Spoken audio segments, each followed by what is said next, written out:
500 urteko jazarpena, lege babesik ez eta transmisioaren etena, hau da maia hizkuntzak jasaten duena.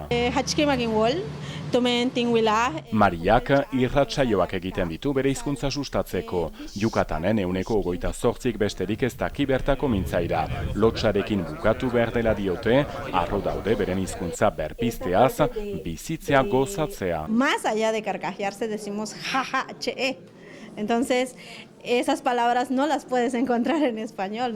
Gaur goizean Miarritzeko Hego Amerikako Zine eta Kulturen Festivalean estrenatu dute UAIE, hemen dokumentalaren protagonistek maia hizkuntza sustatzen dute, batzuek rap musika eginez.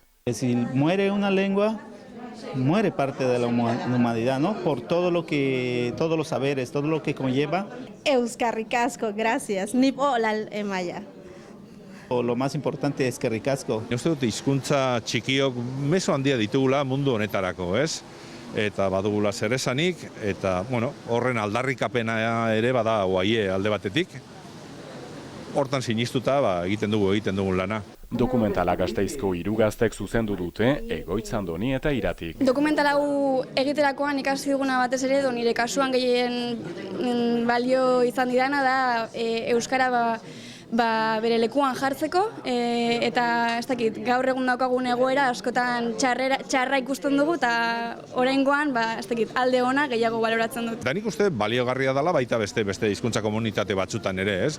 Badakarrela inspirazioa eta hori da asmoa, ez? Partekatzea eta ahalik eta gaskadarik luzeena jo desala. Askotan igual praktikoena dena egitea, igual ez da interesgarriena, eta askunde momentu honetan igual interesgarria da, erreparatzea gauza txikiei eta hizkuntza txikiak ez dakit naturaren parte, identitatearen parte dira eta balioa eman behar zaie.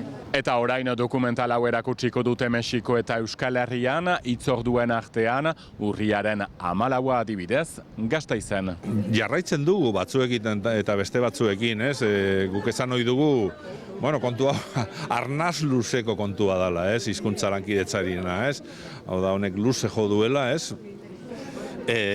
Pairatu edo jasan dugun erasoak ere aspalditi dator luzea da, ez? Eta horren erantzuna ere, epe luzerakoa izan behar du, ez? Orduan, beste herri askorekin jarraitzen dugu, egia esan, lagunenak une honetan Hego Ameriketan eta Herrialdeko Amerikan ditugu, baina hilabete honetan badira 16 hizkuntza aktivista, eragile kultural aretxabaletan, euskararen esperientzia ezagutzen, eta tartean badira amazijak, marokoarrak, eta beste herrialde batzukin ere, txalupa txikia gara itsaso handian, baina badiar dugu.